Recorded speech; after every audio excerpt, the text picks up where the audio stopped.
ស្នាខ្ញុំខ្ពស់ព្រោះតែនិស័យវាសនាខ្ញុំខ្ពស់ព្រោះតែនិស័យបានកើតលើទឹកដីថ្លៃថ្លាបប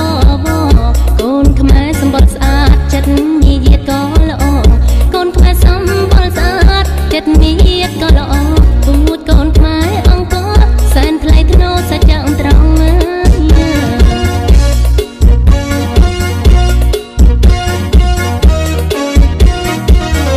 ដីខ្មែរតូចពិតតែគួរឲ្យស្រឡាញ់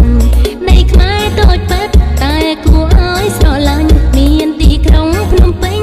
ដែលជាបេងដូងសៀមរាបមានប្រាសាទអង្គរវត្តតំណាងជាតិផង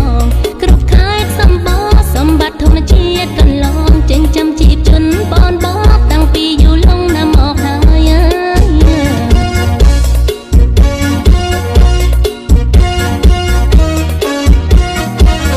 ស្ករត្នោតក្រអូបឈ្ងុយមាននៅកំពង់ស្ពឺស្ករត្នោតក្រអូបឈ្ងុយនៅកំពង់ស្ពឺបាត់ដំបងល្បីរន្ទឺអង្គរឆ្ងាញ់ស្រីថ្មីពោសត្វតាកៅព្រៃវែងស្វាយរៀងមិនណយអីពោសត្វតាកៅស្វាយរៀងព្រៃវែងមិនណយអីកំពង់ឆ្នាំងភ្នំកងរៃជុំរុកត្រីមហេមា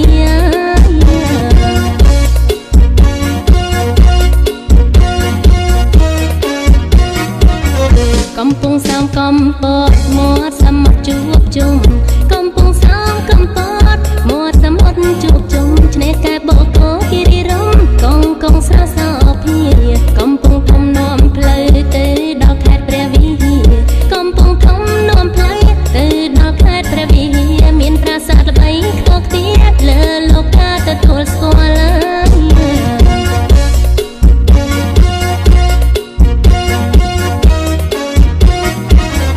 មាប្រាក់ត្បូងពេជ្ររំលេចពណ៌ស្រស់ឆ្អៅឆ្អិន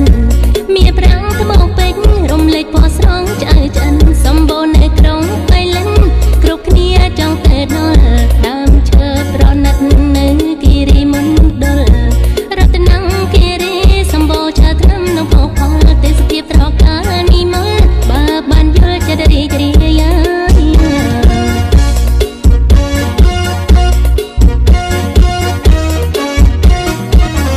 មេមត់កំពុងចាំមិនចាញ់គេឡើយមេមត់កំពុងចាំមិនចាញ់គេឡើ